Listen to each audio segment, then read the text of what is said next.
안녕하십니까? 네, 반갑습니다. 다들 일찍 오셔서 미리 좀 문제를 푸시는 거죠. 문제를 미리 좀 푸시는 것이 설명드릴 때 훨씬 이해하기가 쉽습니다. 좀 빠른 속도로 나가니까. 오늘도 이 문제를 좀 풀고 진도 나가겠습니다. 시간이 뭐 그렇게 많지 않아서 바로바로 타이트하게 진행해 나가겠습니다. 자, 1번에 다음 중 토지의 용어를 틀리게 설명한 것은 1번은 택지는 건축물을 건축할 수 있는 토지뿐만이 아니라 일반적인 바닥 토지를 말한다. 일반적인 바닥 토지를 말하는 것은 부지죠. 그래서 1번이 바로 틀렸습니다. 나머지는 이제 여러분이 봐주시고요. 그 다음에 2번에 유량 개념과 가장 거리가 먼 것은 했습니다. 이것은 순자산 개념이죠. 순자산은 저량 개념입니다. 다음에 3번은 옳은 것을 찾는데요. 1번에 부동산 시장은 시장 경제 원리에 의해 주도되기 때문에 그 말은 당연히 맞죠. 매도자 시장, 매수자 시장은 있을 수가 없다. 틀렸죠. 자, 이거는 뭘 생각하시면 되는가 하면 경기 변동론에 우리 상도하수 했죠. 올라가는 경우에는 매도자가 우위가 되는 시장이고 내려가는 경우에는 매수자가 우위가 되는 시장이죠. 그게 바로 매도자 시장이 바로 올라가는 시기라는 얘기입니다. 매수자 시장이라는 것이 내려가는 시기라는 얘기입니다. 그래서 1번 틀렸고요. 다음에 2번 부동산 시장은 부동산의 위치, 규모, 용도 등에 따른 부분 시장이 형성되어 시장 세분화가 이루어진다. 이것은 옳은 표현이죠. 2번은 옳은 표현입니다. 다음에 3번이 틀린 이유가 뭘까요? 부정성이 틀렸죠. 부정성이 아니라 부동성입니다. 그래서 틀렸고요. 다음에 4번은, 자, 3번의 4번은, 요거는 이제 마케팅하고도 관계가 있죠. 마케팅에서, 부동산 시장은 여러 개의 부분 시장으로 나누어지는데, 수요자를 특성에 따라 분류하는 것을 시장 차별화라고 하고, 공급 부동산을 특성에 따라 분류하는 것을 시장 세분화라고 한다. 자, 이게, 우리 STP라는 것 공부했었죠. 시장을 세분화하고 마케팅에서 그다음에 타겟, 표적을 정하고 차별화를 한다 그랬죠. 이 시장 점유 마케팅 전략에 STP 전략과 4P 믹스 전략 이런 거 했었죠. 거기서 나오는 겁니다. 시장 점유 마케팅 전략에서. 자, 이게 시장을 세분하는 거죠. 세분하는데 요거는 수요자층을 세분한다 그랬습니다. 남성이냐 여성이냐 성인이냐 아동이냐, 자, 이렇게 구분하는 것을 세분한다 하고요. 그다음에 그 중에서 타겟을 정하고요. 나는 어떤 시장을 타겟으로 삼겠다. 자신 있는 시장을 표적을 삼아야 되겠죠. 그리고 그 시장에서 기존의 다른 회사의 제품과는 뭔가를 차별화해야 되겠죠. 이 상품 측면에서의 차별화, 제품, 상품 또는 제품 측면에서 차별화를 하는 거죠. 그 차별화의 네 가지 내용이 4P 믹스죠. 네 가지를 섞어서 차별하라. 가격 측면에서 차별화를 한다든가 또는 유통 경로 측면에서 차별화를 한다거나 또는 제품 뭐 이런 여러 가지 홍보 촉진 이런 측면에서 하는 거죠. 그래서 지금 이 지문은 이 두 개가 바뀌어 있습니다. 차별화와 세분화가 바뀌어 있어서 틀린 거고요. 그다음에 5번은 부동산 시장 내에서 부동산과 현금, 부동산과 부동산, 소유권과 임차권 등의 사이에 교환이 이루어지기 곤란하다. 당연히 교환이 이루어질 수 있죠. 틀렸고요. 그 다음에 4번은 토지 시장에 대한 정부의 개입 방법입니다. 개입 방법. 개입 방법을 설명한 것이다. 그러면 직접 개입, 간접 개입, 토지 이용 규제 여기 나와야 되죠. 개입 방법 하는 순간 토지 정책의 목표를 실현하는 수단으로는 일반적으로 토지 이용 규제, 직접적 개입, 간접적 개입을 들 수 있다. 맞죠? 토지 이용 규제는 토지 소유자로 하여금 토지 이용을 바람직한 방향으로 유도하는 방법이죠. 그 다음에 직접적 개입 방법에는 토지 수용, 도시 재개발, 토지 비축제도, 공영개발 등이 있다. 이런 거 모두 직접 개입이라고 볼 수 있죠. 특히 수요 공급 역할을 하는 직접 개입이다라고 볼 수 있습니다. 그 다음에 공공택지 조성 및 분양 등의 직접적 개입은 토지 수요의 증가에 능동적으로 대처해 토지 공급의 원활화 및 지가 안정에 주력하는 데 목적이 있다. 맞다고 볼 수 있죠. 5번이 틀렸나요? 간접적 개입은 시장 기능을 유지하면서 수행된다는 점에서 시장의 자율 조절 기능을 덜 해치면서 수행되고 그 효과가 직접적인 장점이 있다. 이게 틀렸죠. 효과는 간접적으로 나타나게 되어 있습니다. 그래서 5번이 틀렸고요. 다음에 5번은 다음은 부동산 투자에서 요구 수익률을 구성하는 무위험률에 대한 설명이다. 옳은 것은 1번 무위험률이란 순수한 시간에 대한 대가이며 개별 부동산에 따라 다르게 결정된다. 무위험률은 어디서 등장하는 거죠? 요구 수익률은 무위험률 더하기 위험 할증률 더하기 예상 인플레이율이죠. 자, 이게 무위험률입니다. 얘는 순수한 시간에 대한 대가 맞죠? 개별 부동산에 따라 다르게 결정되나요? 무위험률은 어떤 부동산에 투자하든 똑같이 적용돼야 되겠죠. 어떤 부동산에 투자하든 요거는 똑같습니다. 그래서 1번 틀렸고요. 다음에 부동산 투자 위험과 무위험률은 비례 관계가 있다. 맞나요? 틀리나요? 틀렸죠? 그럼 어떻게 바꿔요? 틀렸다고 반비례하면 안 되는 거예요? 위험과 무위험률은 아무 관계가 없지. 비례도 아니고 반비례도 아니죠. 아무 관계가 없는 거 아무 관계. 무위험과 무위험률은. 그죠? 2번 틀렸고요. 다음에 3번. 무위험률과 부동산 투자의 요구 수익률은 관련이 없다. 요구 수익률은 여기 있고요. 무위험률은 여기 있어요. 관련이 없나요? 관련이 있죠. 얘가 커지면 요구 수익률도 커지게 되죠. 관련이 있습니다.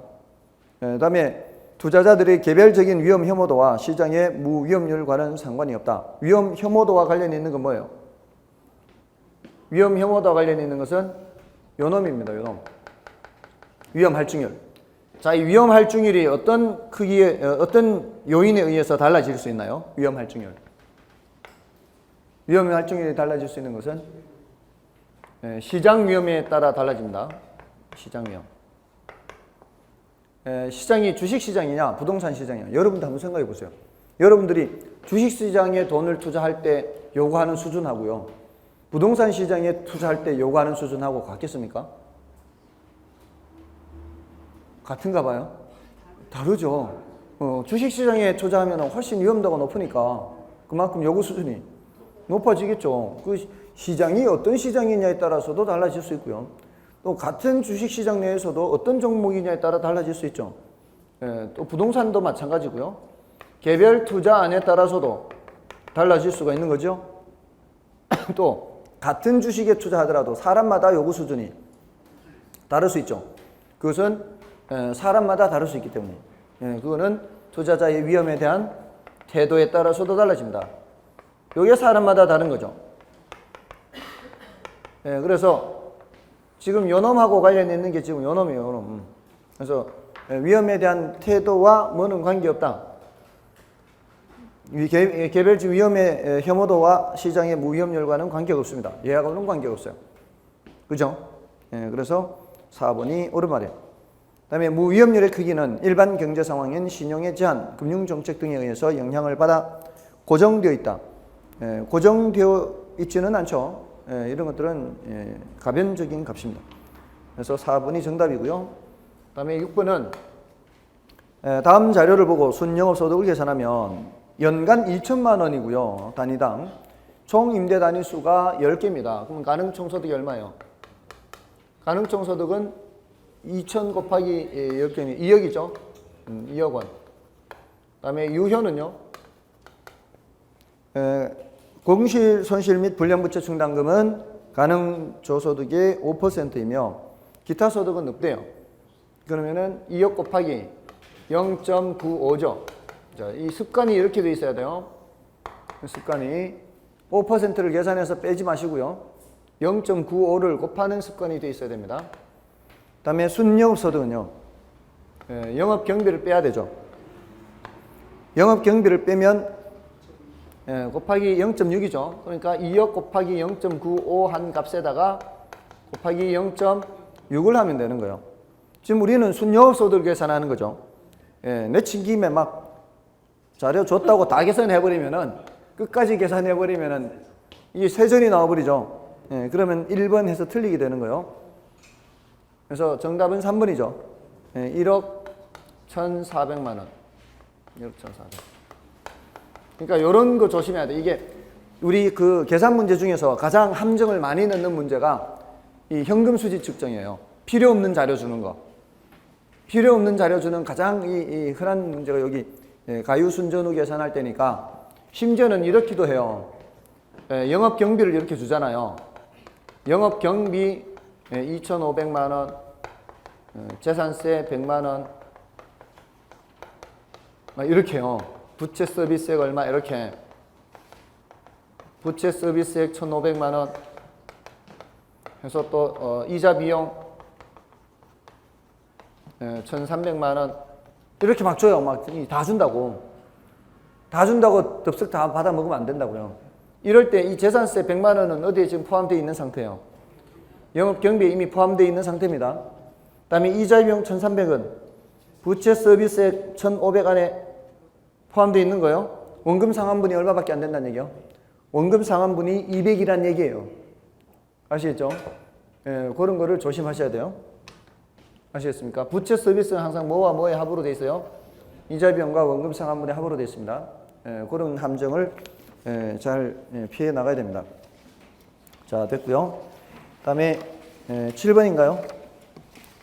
주택저당대출을 설명한 것이다. 틀린 것은 자, 1번에 변동금리 대출은 사전에 약정한 방법으로 일정한 기간마다 대출금리를 조정하는 방식이다. 맞죠? 맞고요. 그 다음에 2번은 변동금리 대출은 기준금리에 가산금리를 더하여 결정한다. 기준금리에 가산금리 더하는 거 변동금리 맞죠? 그래서 기준금리가 바뀜에 따라서 금리가 바뀌게 되죠. 그 다음에 3번 장래금리가 상승할 것이 예상됩니다. 상승할 것이 예상된다면 여러분들은 고정금리로 대출받겠습니까? 변동금리로 대출받겠습니까? 고정금리로 대출받겠죠. 그 다음에 장래금리가 하락할 것이 예상돼요. 그럴 때는 변동금리 대출로 받는 것이 낫죠. 그 다음에 5번 변동금리 대출에 금리 상승 상한이 설정되면 대출자가 더 유리하게 된다. 금리 상승 상한이 설정된다는 것은 더 이상 올라가지 않는 상한을 설정한다는 거니까 차입자가 더 유리한 거죠. 5번이 틀렸습니다. 다음에 8번은요.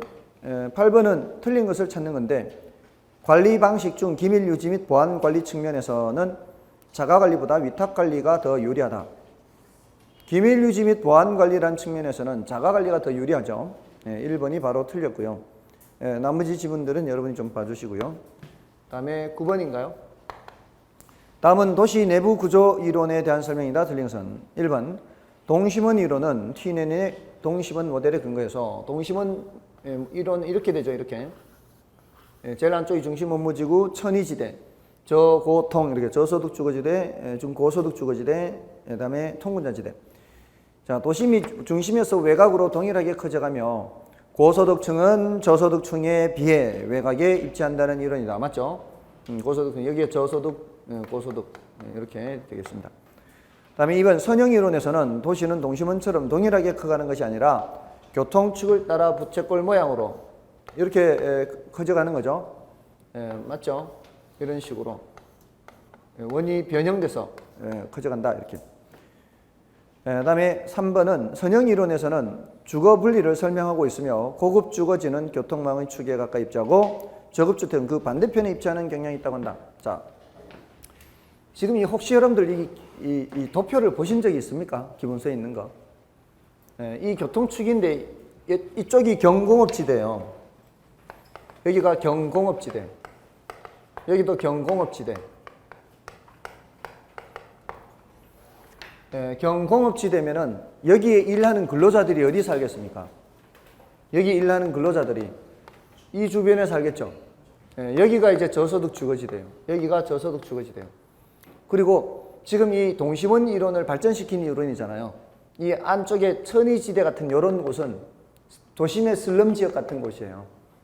원래 주거지역으로 이용되다가 도시가 확장되면서 좀 낡아지는 건물들이 생기면서 슬럼 지역 같이 생긴 곳이 여기 저소득층이 살아요. 저소득층들은 주로 주거 환경이 별로 좋지 않은 곳에 삽니다. 그럼 이쪽에 교통축이 발달된 이 외곽에는 누가 살고요? 고소득 주거지대가 여기 있어요. 그리고 중급주택지대가 여기 있어요. 그래서 주거분리 개념을 얘기합니다. 여기서. 그래서 요거 오른편이에요. 주거 분리를 설명하고 있으며 고급 주거지는 교통망의 축에 가까이 입지하고 저급 주택은 그 반대편에 입지하는 경향이 있다고 한다. 됐고요. 그다음에 동심원 이론이나 선형 이론과 다핵심 이론은 서로 배타적인 것이므로 도시 성장 구조의 설명에 있어서 서로 아무런 관련이 없다. 그렇지 않습니다. 동심원 이론을 발전시킨 이론이 선형 이론이고 그리고 그것이 더 발전해서 다핵심 이론으로 진화한 겁니다. 그래서 그건 틀린 표현입니다. 4번이 틀렸고요. 그다음에 구도시와 중소도시는 주로 단핵도시 형태로 발전했으며 신도시와 대도시는 주로 다핵도시 형태로 개발된다. 옳은 표현이죠. 그다음에 10번 감정평가 3방식에 대한 설명이다. 틀린 것은 1번 거래사례 비교법은 시장성의 원리에 근거하며 감정평가의 중추적인 방식이다. 그렇다고 볼 수가 있죠. 가장 흔히 쓰는 방법이 거래사례 비교법입니다. 시장성의 원리에 근거하고 가장 중추적인 방식이에요. 그 다음에 평가 3방식에 의한 시산가액은 사용된 자료의 양이나 정확도 등을 고려하여 산술평균하여 감정평가액을 결정한다. 틀렸죠? 산술평균이 아니라 일종의 가중평균입니다. 사용된 자료의 양이나 정확도 등을 고려해서 가중치를 달리하는 겁니다. 그래서 틀렸고요. 그 다음에 수익환원법은 수익성의 원리에 근거하며 부동산의 가치가 장래 기대편익의 현재 가치라는 정의에 가장 부합하는 이론적인 방법입니다. 그렇지만 난이도가 좀 높은 방법이고요. 그 다음에 감정평가 3방식은 이론적으로 3면 등가성이 성립하나 현실적으로 각각의 시상가액은 불일치하는 것이 일반적이다. 그 3면 등가성이라는 게 뭘까요? 3면 등가성. 세 가지 측면에 같은 값이다 이런 뜻이잖아요. 이것은 수익성 측면의 가격과 시장성 측면의 가격과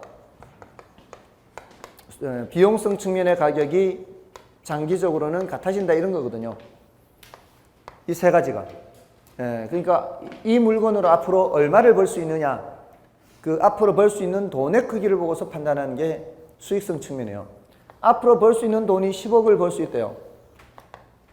근데 이 물건을 만드는 데 들어가는 돈을 따져보면 8억밖에 안 든대요. 일시적으로는 이럴 수 있습니다. 그렇지만 이런 상황이라면 다들 어떻게 할까요? 이런 상황이라면 만드는데 8억이면 근데 이 물건 가지고 벌 수 있는 돈이 10억이다. 그러면 당연히 돈 들여서 이거 만드는 거죠. 이 만들면은 만들수록 이런 물건이 많이 만들어지면은 수익성이 임대료가 떨어질 거고요. 또 이 원가는 올라갈 거 아니에요. 그럼 얘는 떨어지고 얘는 올라가겠죠. 비슷해집니다. 또 얘하고 비교할 때도 그렇고 얘하고 비교할 때도 그렇고 결국 장기적으로 가면은 어떻게 돼요? 같아지는 거예요. 근데 이게 이제 3면 등가인데 감정평가에서는 같아질 때까지 기다릴 수가 없다고요. 평가는 언제 해야 돼요? 지금 해야 돼, 지금. 평가는 지금 해야 되는 상황이기 때문에 이론적으로는 이렇다 할지라도 기다릴 수가 없는 거예요. 그러니까 현실적으로는 어때요? 현실적으로는 불일치하는 거예요. 이 다르단 말이에요, 현실적으로. 그러니까 어떻게 해야 되는 거예요? 시산가액을 조정해야 된다 이런 얘기가 하는 거예요. 근데 시산가액 조정할 때 어떻게 해야 된다? 사용된 자료의 양이나 정확도에 따라서 가중치를 달리해서 달리해서 주방식의 평가액을, 주방식 가격을 부수 방식으로 합리성을 검토한다. 이렇게 얘기를 하는 겁니다. 자, 그래서 이런 얘기가 나오는 거고요. 다음에 그래서 3면 등가 성립하나 현실적으로 각각의 시장가액은 불일치하는 것이 일반적이다 이렇게 되는 거고요. 다음에 5번의 원가법은 비용성의 원리에 근거하여 조성지, 매립지 등의 평가에 유용한 방식이죠. 어떻게 잘 나왔습니까? 잘 나왔습니까? 자, 오늘은 어디 할 차례죠?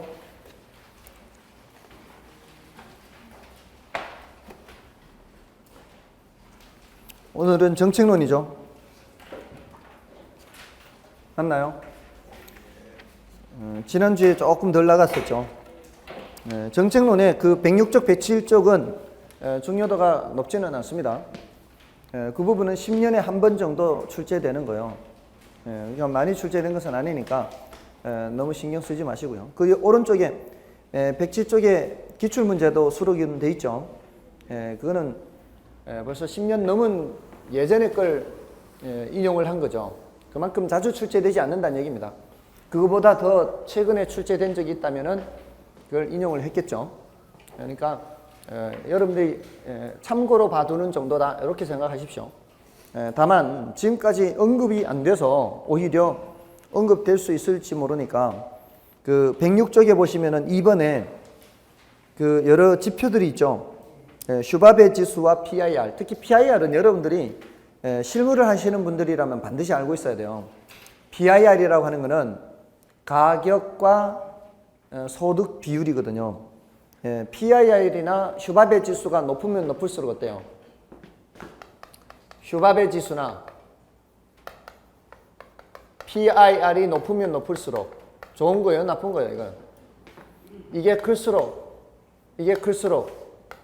주거 부담 능력은 어떻다는 얘기예요? 주거 부담 능력은 낮아진다는 얘기죠. 이것도 마찬가지입니다. 낮아진다는 얘기예요. 그러니까 엔겔 계수하고 비슷해요. 엔겔 지수라 그러나요? 엔겔 계수라 그러나요? 엔겔 계수라 그러나요? 그거하고 비슷한 거죠. 그것도 크면 클수록 소득 수준이 낮은 걸 말하는 거죠. 다음에 로렌츠 곡선이나 지니 계수 있죠. 지니 계수는 숫자가 클수록 좋은 거예요? 작을수록 좋은 거예요? 작을수록 좋은 거죠. 이 값이 0보다 크거나 같고 1보다 작거나 같은데 이럴 때는 완전 불평등이죠. 여기는 완전 평등이죠. 그래서 이런 정도는 이제 참고로 알아두시라고요. 그 정도 알아두시고 지나가시면 되겠습니다. 본론은 108쪽입니다. 108쪽. 본론은 108쪽이고 그 중에서 1번은 별로 중요하지 않습니다. 1번은 상식적인 수준으로 얘기해도 어느 정도는 알 수 있어요. 여러분들 정부의 그 공무원들이 정책을 수립해서 집행하는 게 대체로 어떤지 아십니까?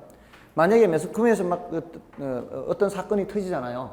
매스컴에서 사건이 터지면은 행정부처 그 관료들은 굉장히 신경 씁니다. 뭐가 터졌구나 그러면은 그 언론에 대해서 이 안 좋은 이 기사가 나가지 않게끔 많이 신경을 쓰거든요. 그러면 이제 문제가 터졌다 그러면은 제일 먼저 하는 일이 그게 무슨 문제인지 실태 파악을 해야 될 거 아니에요. 실태 파악하려면은 그 관련 자료를 산하 기관이라든가 단체한테 요청을 합니다. 무슨 자료 좀 보내달라. 그래서 자료를 수집을 해요. 그러니까 문제가 있는 걸 아니까 인식을 하니까 그렇게 하는 거예요. 그러니까 문제 인식을 먼저 한 후에 자료를 수집을 하는 겁니다. 자료를 수집한 후에는 어떻게 하겠어요? 그 자료 실태 파악을 한 후에 대책을 세워야 될 거 아니에요. 대책을 세운다면은 그걸 이제 수립을 해서 보고를 해야 될 거 아니에요. 이런 대책이 있습니다. 그러면 이제 보통요 이 중앙부처는 국장급이 실무급으로는 제일 대빵이에요. 국장급이. 그래서 보통 사무관이 이제 말단 공무원 이 시다발이 하는 그 말단 공무원이고요. 제가 일본 말 별로 안 좋아하는데 이거 뭐라 그러죠? 보조하고요. 그 다음에 과장급이 중간 이 관리자가 있고요. 그 다음에 국장이에요. 그러면 이제 이 보고서를 작성해서 가져가는 거예요. 보고서 가져갈 때 보고서를 대안을 가져가야 되잖아요. 대안을 가져갈 때 하나만 가져가면요 얻어 터집니다.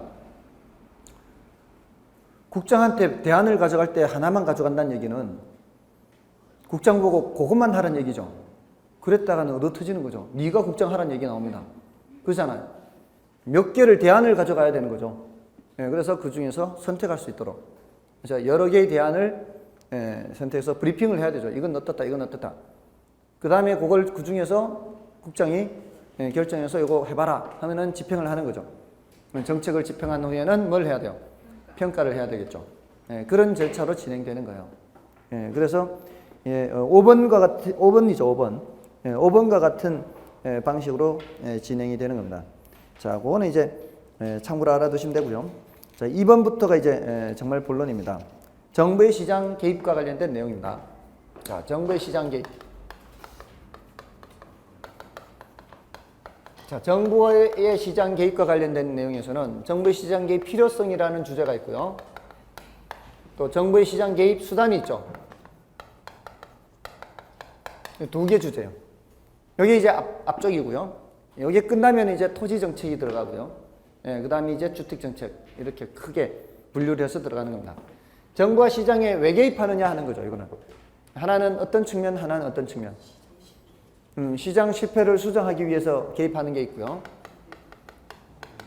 또 하나는 사회적 목표를 달성하기 위해서 이렇게 하는 것도 있죠.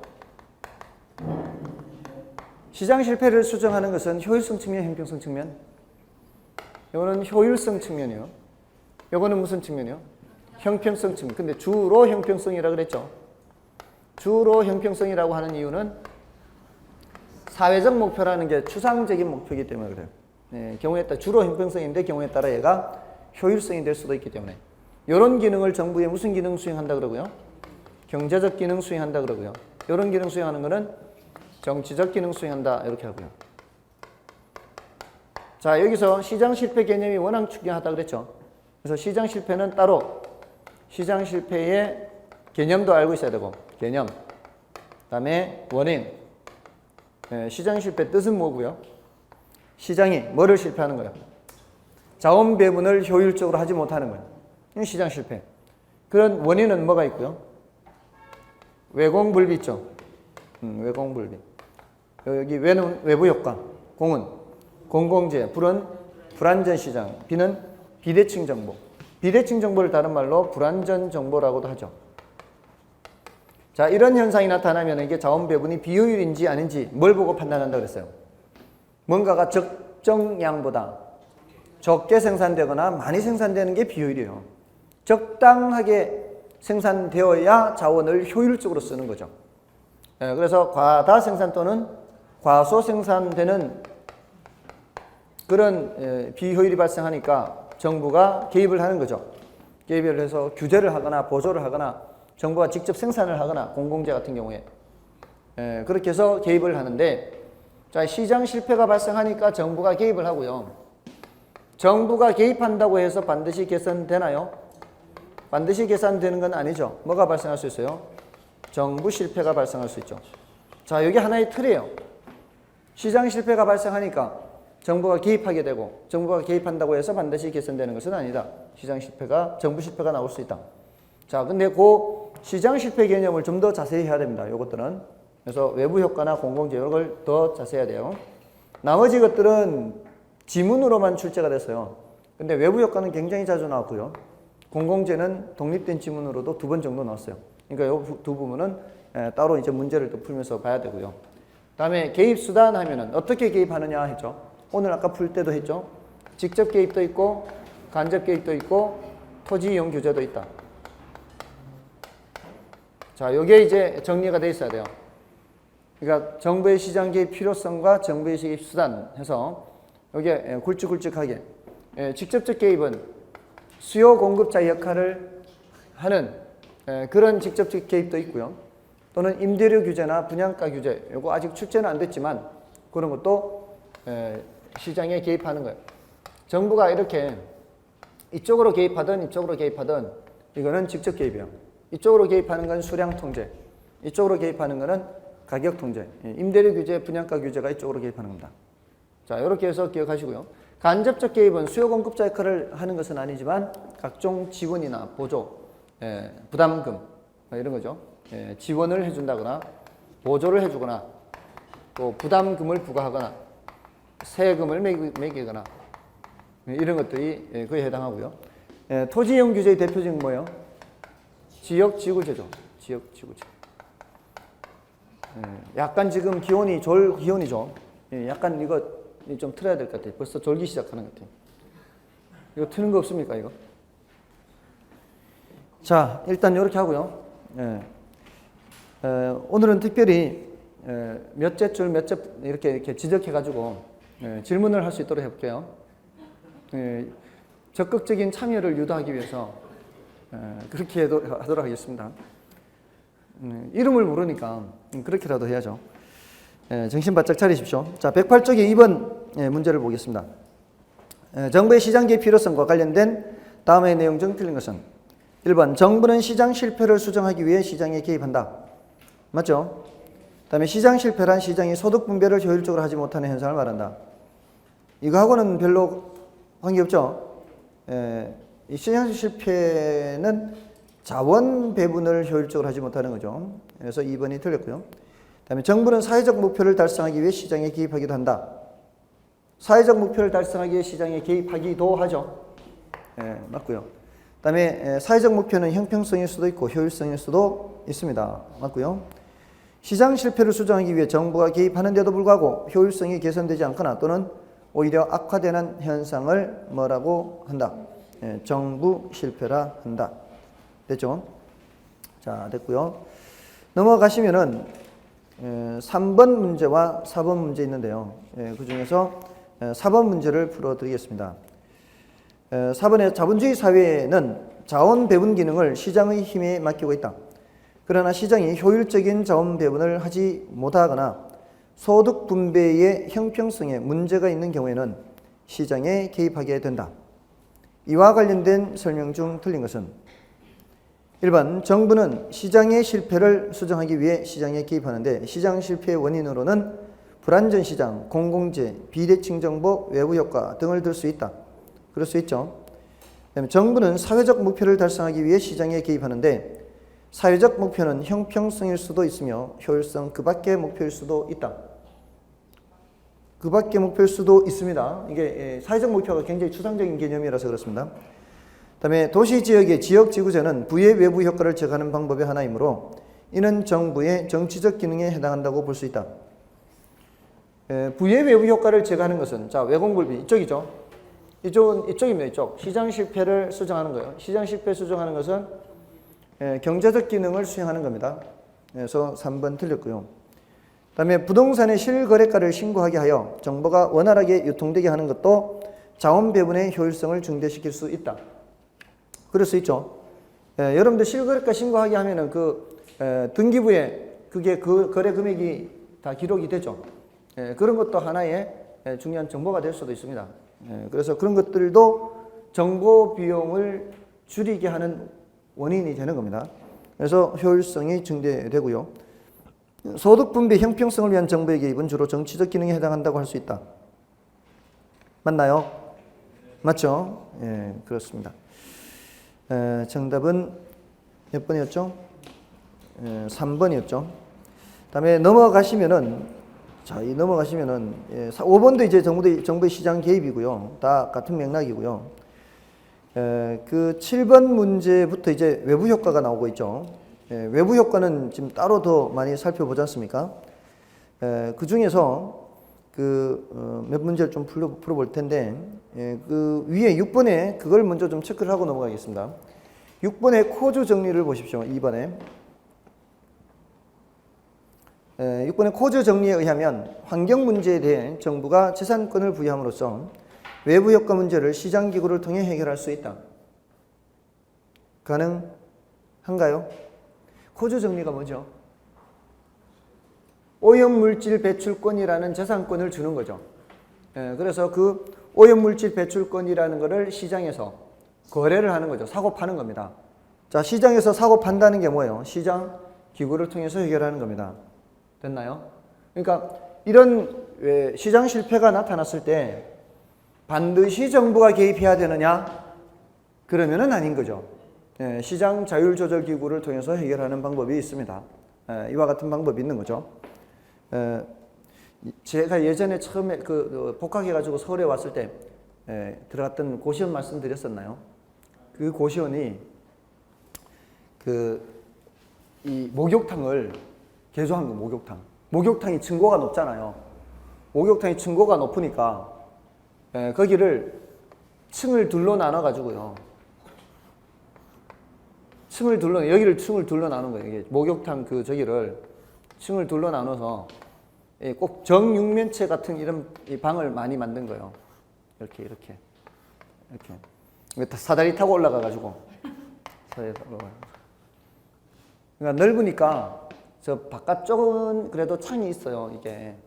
근데 안쪽은 복도가 이렇게 있고, 이게 정육면체니까 딱 이렇게 손을 딱 뻗으면 천정이 닿고요. 누워서 이렇게 하면 딱 거의 한 평 정육면체예요, 큐브. 근데 안쪽은 완전히 암실이죠. 안쪽은 암실이에요. 저 바깥쪽만 이렇게 창이 있고 안쪽은 전혀 창이 없으니까. 근데 복학해가지고 시골에서 서울 올라왔는데 무슨 뭐 정보도 없고 우선 급한 대로 제일 싼 데를 갔죠. 천지도 모르고. 근데 벽을 두드리니까 무슨 석고보드 같은 거 있잖아요. 그런 벽이에요. 그러니까 옆방에 여학생이 자꾸 내리는 소리까지 다 들려요.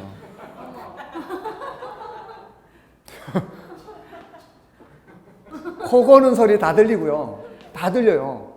그러니까 문을 딱 닫아버리면 이게 한낮 12시인지 밤 12시인지도 구별이 안 돼요. 그러니까 거기서 자다 보면은 이거 함부로 이거 뭐죠? 이 자명정도 함부로 못해요. 시끄러우니까. 옆방 다 들리니까. 그러니까 어떤 때는 한참 자다 일어나면은 씻으려고 나가보면은 새벽 4시고 그래요. 어떤 때는 눈 뜨면 벌써 수업 끝났습니다. 전혀 알 수가 없으니까. 한 달 만에 불면증. 한 달 만에 불면증. 그래서 한 달 보름 만에 이제 다른 데로 옮긴 거예요. 도저히 못 있어서. 그게 지금도 아직도 있을런지 모르겠지만 아무튼 그러고 나서 이제 저기 산 밑으로 갔어. 산 밑으로. 관악산이 여러분들 관악산이 바위산인 거 아시죠? 악자가 들어간 산이 바위산인 거 아시죠? 근데 그 관악산이 관자가 벼슬관자인 거 아세요? 그 벼슬관자가 유래가요. 조선시대 때부터 벌써 서울에서 한양에서 과거 시험을 보고 남태령 고개를 넘어가다가 낙방한 이 선비들이 과거에 미련을 못 버리고 눌러 앉아서 거기서 또 과거 준비를 했다고 해요. 그 벼슬관자 이 그 관악산에 그 역사가 깊은 곳이에요. 거기가 수백 년의 고시생들이 거기 지금 수백 년 동안 거기 있는 거예요. 고시생들이 그런 곳이에요. 거기가. 근데 저는 이제 학생이었는데 그 당시에 고시원이 어떤지 아시나요? 그 당시에 고시원 혹시 가보신 적 있어요? 고시원이 제가 원래 있던 거기에서 옮겼는데 거기는 조금 그래도 더 큰 데였는데 고시원이 이렇게 방이 복도가 있고 쭉 있잖아요. 간마다 1층에도 있고 이렇게. 그다음에 1층 한쪽에 식당이 있어요. 그래서 거기서 옛날에는 도서관이나 이런 게 부족했기 때문에 고시원에서 먹고 자고 공부하고 이 세 가지를 다 한 거예요. 그러니까 시간도 절약되고 얼마나 좋아요. 그러니까 이 부저를 누르잖아요. 이 부저 누르면 이제 가서 밥 먹으라는 얘기예요. 다 차려져 있으니까 와서 밥 먹으라 이 소리예요. 그러면 이제 가서 밥 먹고 좀 산책하고 이렇게 또 공부하다가 또 삐 누르면 또 가서 밥 먹고 또 이렇게 하루 3번씩 삐 누르면 그때마다 밥 먹으러 가는 거예요. 근데 일주일에 3번을 고기를 줘요. 일주일에 3번을. 월요일 소고기, 수요일 돼지고기, 금요일 닭고기. 그러니까 월수금 저녁만큼은 꼭 거기서 먹어요. 고기 먹으려고. 무슨 일이 있더라도. 그 시절은 그랬어요. 근데 그 고시원촌 옆에 아파트 공사장이 들어선 거예요. 동아건설이었어요. 그 당시에. 그러니까 바위산이니까 이게 허구한 날 드르륵 뚫고 폭파시키고 해야 되거든요. 이게. 그러니까 시끄러우니까 학생들이 공부를 못 할 거 아니에요. 그러니까 고시촌 주인들하고 이제 협상을 한 거죠. 이렇게 시끄러우니까 학생이 안 들어오니까 낮 동안 계속 공부를 해야 되는데 그래서 이 학생들의 이 독서실비를 지원한 거예요. 업체에서. 이게 이제 민간 자율 조절 기능에 의한 거예요. 이게 정부가 시켜서 한 게 아니라 협상한 거죠. 그러니까 제가 그 집에 있다가 암실 같은 데 있다가 알아봤는 데가 거기예요. 그러니까 제일 꼭대기 위에 그것도 제일 꼭대기니까 한참 걸어 올라가야 되거든요. 바로 위에 무슨 연화산가 절 같은 거 있고 바로 밑집에 제일 첫 동네 첫 집이죠. 첫 집. 거기에 제일 싼 집에 이제 들어간 거죠. 저는 관계없는 것이 저는 학교 가면 그만이니까 고시생들은 이제 따로 독서실 가야 되지만 저는 그런 집이 오히려 괜찮죠. 싸니까. 저는 괜찮았어요. 근데 그 참 너무 높아가지고 이게요. 겨울에 이게 경사가 심하잖아요. 한 번은 얼음이 엄청 얼었어요. 눈도 많이 오고 해서. 근데 겨우겨우 다 올라갔는데 미끄러져가지고 가방을 놓친 거예요. 가방이 저 밑에까지 그냥 내려가지고 내려갔더니 가방이 너덜너덜해요. 아무튼 그 산책하기도 좋고 괜찮은 곳이었어요. 근데 그때 당시에 이런 이 외부 효과죠, 외부 효과, 소음 같은 거. 그 이제 협상 공사 현장 소장하고 이 고시원 업자들하고 이렇게 협상한 거. 이것도 다 시장 자율 조절 기능에 의한 거예요. 그러니까 외부 효과나 이런 문제를 꼭 정부가 개입해야 되는 것은 아니다. 근데 코즈 정리는 이제 분명하게 오염물질 배출권이라고 하는 그 재산권을 부여하는 거죠. 지금 이산화탄소 배출권이 전 세계 국제시장에서 거래가 되는 것처럼.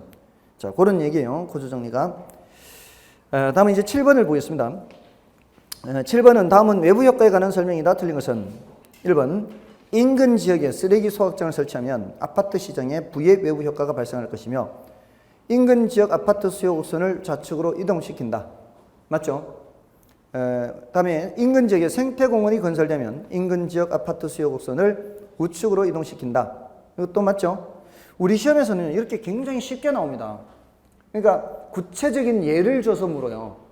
근데 모의고사 같은 데 보면 좀 불분명하게 하는 게 있거든요. 근데 우리 시험은 이런 식으로 뭐 쓰레기 소각장이 생기면 어떻다, 생태공원이 조성되면 어떻다, 이렇게 분명하게 묻기 때문에 그렇게 어렵지 않아요, 우리 시험은. 다음에 3번에 어떤 사람의 행동이 타인에게 이익을 주거나 손해를 끼치면서도 그 대가를 받거나 지불하지 않는 현상을 외부 효과라 한다. 맞죠? 그다음에 정부의 시장 개입만이 외부성을 제거할 수 있으며 따라서 시장 실패 문제 해결을 위하여 정부의 시장 개입이 반드시 필요하다. 여기 틀렸죠? 시장 자율 조절 기능으로도 할 수 있습니다.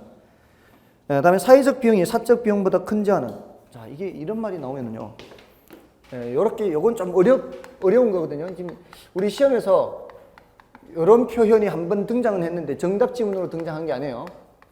사회적 비용, 사적 비용 이런 말이 나오면은 빨리 연상을 하세요. 연상.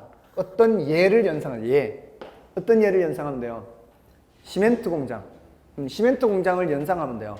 그럼 시멘트 공장을 생각할 때 그 시멘트 공장이 시멘트를 한 포대 생산할 때 투입되는 비용, 이게 바로 사적 비용이에요. 시멘트 공장이 시멘트 한 포대를 생산할 때 투입되는 비용이 사적 비용이에요. 근데 사회적 비용은 그 시멘트 한 포대를 생산함으로써 분진을 날릴 거 아니에요. 그 날린 분진 때문에 이웃 주민들이 의료비가 발생하죠. 그 의료비까지 포함한 비용이 뭐고요? 사회적 비용이에요. 그러니까 시멘트 한 포대를 생산하기 위해서 사회에서 치러야 될 대가가 그 시멘트 생산 비용, 직접적인 비용뿐만이 아니라 이웃 주민들의 의료비도 발생한단 말이에요. 그 시멘트 한 포대 생산의 비용입니다. 그것까지 다 포함한 게 사회적 비용이에요. 그러니까 의료비 더하기 사적 비용이에요. 이게 사회적 비용이에요. 당연히 이게 더 크겠죠?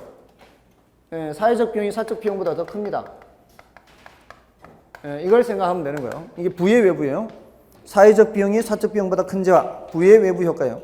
이거는 사회적으로 적정한 수준보다 어떻게 더 많이 생산되는 거죠. 그래서 정부가 어떻게 하는 거예요? 여기에다가 뭐를 더하게 하는 거예요? 공해세를 부과하는 거예요. 공해세를. 공해세를 부과하면은 요놈과 요놈이 어떻게 돼요? 같아지는 거죠. 이게 정부가 할 역할입니다. 자, 됐고요. 넘어가셔서요. 8번, 9번, 10번, 11번 모두 다 8번, 9번, 10번 모두 다 외부 효과에 대한 내용이죠. 그 중에서 제가 10번 문제를 풀어드리겠습니다. 8번, 9번은 이제 여러분이 좀 보시고요.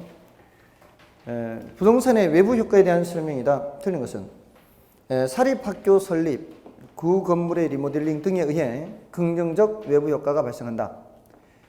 대체로 지금 여기서 말한 사립학교는 좀 이렇게 괜찮은 그런 학교를 말하죠. 보통 공립에 비해서는 좀 인지도가 괜찮은 그런 걸 말하는 거죠. 그래서 구 건물의 리모델링 등에 의해 긍정적 외부 효과가 발생한다. 그렇다고 볼 수가 있죠.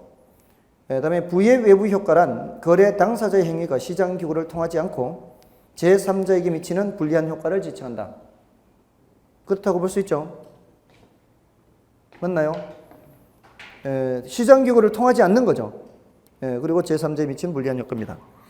그다음에 외부 효과는 시장의 실패를 발생시키는 요인이 되며 외부 효과 문제는 정부의 도움이 없이 자체적으로 해결할 수도 있다. 가능하죠. 그다음에 부의 외부를 발생시키는 쓰레기 소각장이 인근 지역에 건설되면 인근 아파트 시장의 아파트 공급 곡선을 좌상향으로 이동시킨다. 맞나요?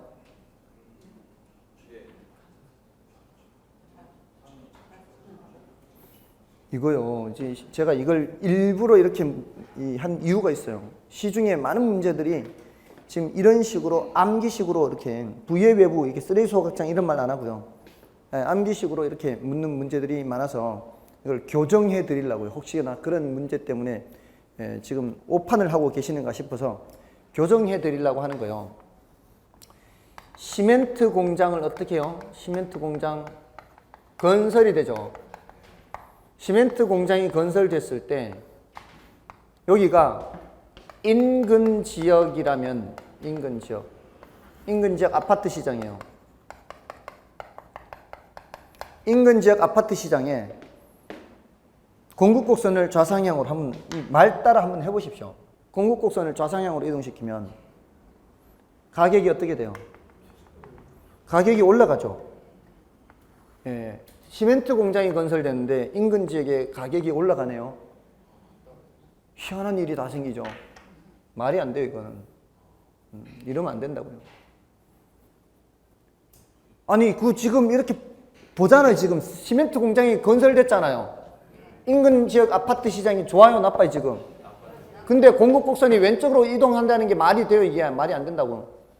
시중에 많은 교재들이 그냥 암기식으로 다 그렇게 교재가 돼 있어요. 이러면 다 틀리는 거예요. 이러면 뭐라고 대답해야 돼요? 그 위에 지금 앞에 7번에 할 때 7번에 1번 지문하고 똑같은 거예요. 7번에 1번 지문하고 같은 거라고요. 옆에 쓰레기 소각장 생기면 어떻게 해요? 수요곡선이 왼쪽으로 이동하는 거 아니에요. 그 인근 지역의 아파트 시장에서는 사람들이 사겠어, 이걸 안 사지. 맞잖아요. 수요 감소. 예? 수요 감소인데 공급 감소하면 가격이 올라가 버리죠, 오히려. 틀린다고요. 그럼 어떤 경우를 지금 그 시중에 그 교재들이 다 그렇게 잘못되어 있는 게 뭐를 지금 잘못하고 있는가 하면은 시멘트 공장을 건설할 때 그런 문제가 생기니까 시멘트 공장을 규제하는 거예요, 규제. 예? 규제를 하게 됐을 때 말이에요, 규제를 하게 됐을 때. 그것도 셋으로 나눠야 돼요. 첫 번째. 인근 지역 아파트 시장 하고요. 두 번째.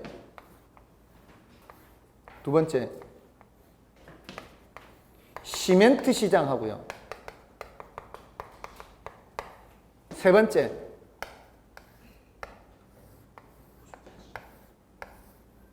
그냥 일반적인 주택 건축 시장이에요. 인근 지역 말고. 자, 여러분들 생각해 보세요. 아파트 공장을 규제하면 그 인근 지역은 살기 좋아요, 나빠져? 규제하는데 시멘트 공장을 규제하면 인근 지역 아파트 좋아지죠? 그럼 뭐예요? 수요가 증가요. 저 수요 감소했던 게 이제 환경이 다시 깨끗해지는 거 다시 되돌아온 셈이에요. 지금 이렇게 갔던 게 다시 되돌아온 셈이에요. 그러면 규제를 받는 시멘트 시장은 어떻게 해요? 규제받는 시멘트 시장은 시멘트 공급이 감소하겠죠? 규제를 받는 시멘트 시장, 이게 뭐예요, 이게? 지금 이 상태 되는 게 뭐예요, 이게 이렇게 되는 게. 요게 과다 생산이 지금 이게. 규제를 받기 전에 이게 과다라고요. 그러니까 규제를 받아서 적정량만큼으로 된 거예요, 이게. 적정량으로. 이렇게 되면은 시멘트 가격은 어떻게 돼요? 시멘트 가격 올라가겠죠? 그럼 저택 건축 시장에서는 건축 자재 가격 올라가니까 이렇게 해서 공급이 감소하는 거예요. 그러니까 이 공급 곡선이 좌측으로 이동하는 메커니즘이 굉장히 길어요. 단순히 이렇게 오는 게 아니에요. 인근 지역 아파트 시장에서는 그냥 수요 감소입니다. 아시겠어요? 예, 이게 이제 복잡한 얘기를 해야 돼요. 근데 이게 말입니다. 여기가 시멘트 공장이 아니라 가죽 공장이면 어떻게 돼요? 가죽 공장을 규제하면 가죽 공장에서도 막 그 화학약품 많이 쓰기 때문에 인근 지역에 이 지하수가 많이 오염이 돼요. 인근 지역에 수요 증가하겠죠? 그럼 여기 가죽 시장에서는요? 가죽 시장에서 가죽이 규제가 받으면은 가죽 공급이 감소하겠죠. 그럼 여기는요. 주택 건축 시장에서는 일단 아무 상관없잖아요. 예?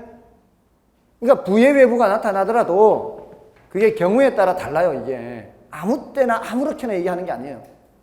어떻게 질문하느냐에 따라서 답이 달라지는데 무조건 그냥 부의 외부 효과 나타나는 공급 곡선을 자체로 이런 교재가 있단 말이에요. 그래서 그런 문제는 잘못된 문제니까 그런 거는 신경 쓰지 마시고요. 다만 보세요. 시멘트 공장을 규제하든 가죽 공장을 규제하든 부의 외부를 규제하면은 인근 지역의 부동산 가치는 상승하게 된다고요. 수요가 증가해서. 어떤 공장을 규제하든 부의 외부 효과를 규제하게 되면은 인근 지역의 부동산 가치가 상승하게 돼요. 그는 공통점이라고요. 맞잖아요. 시멘트 공장을 규제하든 가죽 공장을 규제하든 그렇지 않나요? 자, 그렇게 해서 좀 봐주시면 되겠고요. 그 다음에 부의 외부 효과를 발생시키는 시멘트 공장에 대해 규제를 함으로써 나타나는 임대주택 생산비 상승은, 그러니까 시멘트 공장에 대해 규제를 하면은 그러면 생산비 상승이 되겠죠. 그 생산비 상승은 장기적으로 임대주택 수요자에게 증가된다. 이거는 맞는 거예요. 결국은 비용이 올라가기 때문에 가격도 올라갈 수밖에 없는 거란 말이죠. 됐죠? 좀 쉬고요. 공공재부터 보겠습니다.